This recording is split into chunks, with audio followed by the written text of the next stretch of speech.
In this video, I want to talk about KEQs and equilibrium constants. So every single chemical reaction, you can choose any arbitrary chemical reaction. So let's focus on this chemical reaction. Every single chemical reaction has its own unique KEQ, has its own equilibrium constant. And this equilibrium constant is simply just a number. It's simply just a numerical number that describes the reaction at equilibrium. So what do I mean? So let's say we have this reaction, and let's say we want to find this reaction's equilibrium constant, it's KQ. To do that, we have to use this equation, where essentially what we do is we take the products and we put them in the numerator, and we take the reactants and we put them in the denominator. And also realize these reactants and products go to their respective powers. So again, in the balanced equation, we have two waters. So therefore, this water would go to the second power. This water would go to the second power. And again, in the balanced equation, we have two oxygen. So therefore, oxygen would go to the second power. If the balanced equation maybe had three carbon dioxides, then carbon dioxide would go to the third power. But this happens to be the balanced equation. So this is the equation that gives us the KQ of this reaction.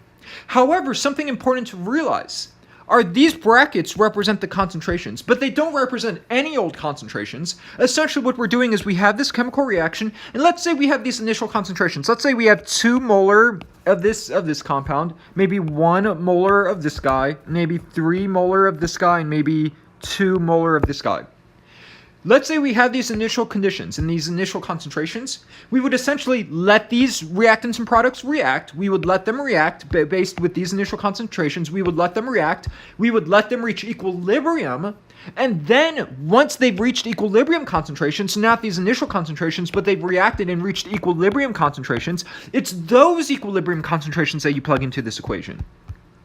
So once we let this reaction reacted and we reached equilibrium, we would plug in that water's equilibrium concentration and plug it into this equation and put it to the second power. Then we would take, again, once we've reached equilibrium, we would take the carbon dioxide concentration at equilibrium and plug it into this equation. And the same thing with these reactants. Once we've reached equilibrium, we would plug in those equilibrium concentrations and plug it into this equation. And then once you plugged in all those equilibrium concentrations to this equation, then you would get your KQ value, your numerical value. So let's say we let this reaction react. Let's say it reacted and we got equilibrium concentrations. And let's say we plug them in this equation. Let's say we plugged in all those equilibrium concentrations. And let's say we got a ratio like this, where we plugged in those values and we got a ratio of roughly around 100/1. So therefore, this would give us a KQ of 100. This would give you a KQ of 100. But what does this KQ value tell us? We have a value that's much larger than 1, and we have a large KQ. This KQ of 100 is a large KQ. So what does this actually tell us? Well, this tells us that at equilibrium, once we let this reaction reacted, and we let them reach equilibrium concentrations, and we plugged in those equilibrium concentrations, we got a large numerator. We got a relatively large numerator relative to the denominator. So therefore, we got this large ratio giving us a large KQ. So what does this tell us? This tells us that once we've reached equilibrium, we had a lot of products. We had these initial concentrations, we let them react, we reached equilibrium, and then we plugged in those equilibrium concentrations, and we got this huge ratio. So that means at equilibrium, there's a lot of these products. There's a lot of these products giving us a relatively larger numerator. At equilibrium, there's relatively more products than reactants. And we can see exactly how much. There's a lot more products relative to reactants. So therefore, we got a large KQ. And that's what this KQ tells us. If this reaction has a large KQ value that's much larger than 1 with the large numerator and a small denominator, that tells us when this reaction reaches equilibrium, there are relatively more products. And that's why when we use this equation, we got a large value. And that's what a large KQ tells us. If we have a KQ that's much larger than 1, which this is 100. So if we get a KQ with a large ratio that's larger than 1 and we get a large number, that tells us that this reaction, when we're at equilibrium, there's a lot of products relative to reactants. So that's what this KQ value tells us. But something really important to realize is it doesn't matter what the initial conditions were. We had those initial conditions, but maybe we could have completely different initial conditions. Maybe we have 10 molar of this guy, and maybe 3 molar of this guy, and 0 molar of this guy, and 4 molar of this guy. It doesn't matter what the initial conditions were. They will react, they'll reach equilibrium. They'll reach equilibrium concentrations where the concentrations of these guys aren't changing, and we've reached equilibrium. And then we plug in those equilibrium concentrations, and we will always get this ratio. Why? Because it doesn't matter what the initial conditions were. Once we've reached equilibrium, there will always be relatively more products relative to reactants, and we'll always get this large KQ value. And again, this KQ is simply just a numerical value. It's just a number that tells us about the reaction at equilibrium. A large KQ tells us that this reaction at equilibrium favors the products. So now let's do a different example. Let's say, so again, if we have a large KQ, this reaction favors products relative to reactants. At equilibrium, there's relatively more products relative to reactants. So now let's do a different example. Let's say we have this chemical reaction, a different chemical reaction. This chemical reaction also has a KQ. It also has a KQ, a numerical value that describes this reaction at equilibrium.